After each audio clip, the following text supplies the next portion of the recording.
If you look at a map of Australia, you will find the name Edward John Eyre etched into the very geography of the continent. There is Lake Eyre, the Eyre Peninsula, and the vast stretch of the Eyre Highway. Yet in 1860s London, the same man was the central figure in the criminal trial of the century, facing multiple legal attempts to prosecute him for murder. The case fractured Victorian society. Intellectuals like Charles Darwin and John Stuart Mill organized a committee with a single goal: to see him hanged. On the other side, cultural titans like Charles Dickens and Thomas Carlyle rallied to his defense, hailing him as a savior of the British Empire. How did an explorer celebrated for his deep empathy toward Indigenous Australians become the architect of a brutal colonial massacre in Jamaica? To understand Eyre is to understand the mechanics of the British Empire itself. In 1840, the explorer Edward John Eyre attempted to cross the Mullarbor Plain, a massive, arid stretch of southern Australia. Early in the journey, his companion John Baxter was murdered, leaving Eyre stranded without supplies. Unlike many European colonizers, Eyre refused to initially arm his men with rifles. He believed that understanding and respecting Aboriginal customs was a better strategy for traversing the continent. Survival relied entirely on his Aboriginal guide, Wiley, who applied Indigenous knowledge to keep them alive, extracting moisture from tree roots, locating hidden native wells, and navigating coastal sand dunes.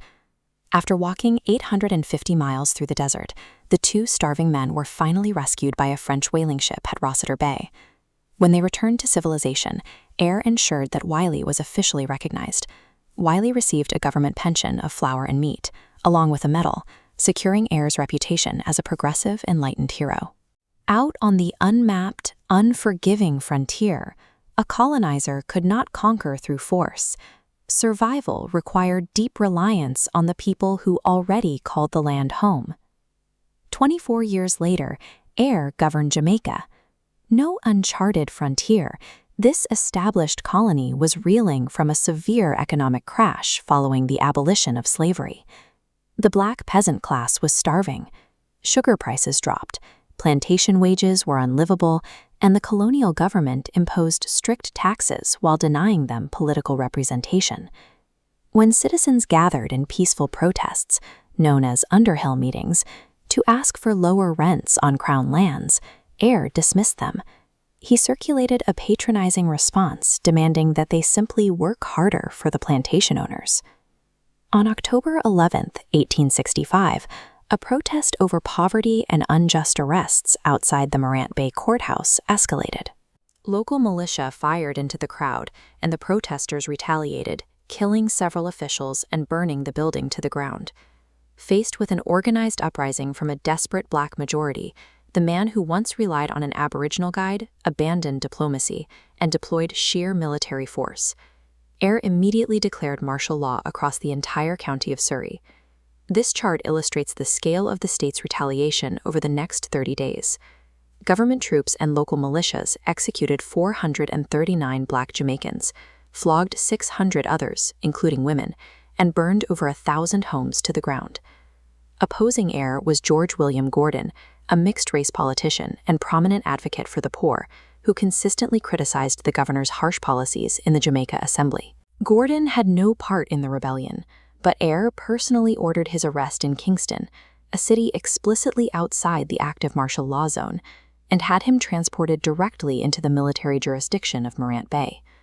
Gordon was placed before a tribunal of naval lieutenants, denied legal counsel, convicted of high treason on dubious evidence, and hanged. The reprisals had expanded well beyond restoring order.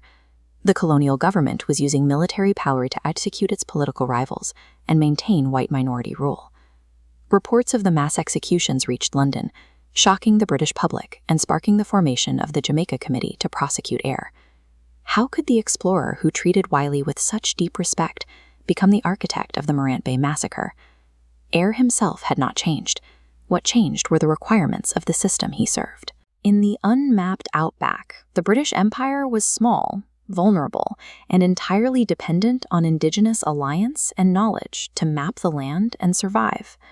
But in an established agricultural colony like Jamaica, the empire operated as a capitalist machine reliant on a strict racial hierarchy. When that hierarchy was threatened by economic collapse and a starving workforce, the system demanded violent subjugation to maintain control. Edward John Eyre was never neatly divided into a hero or a villain.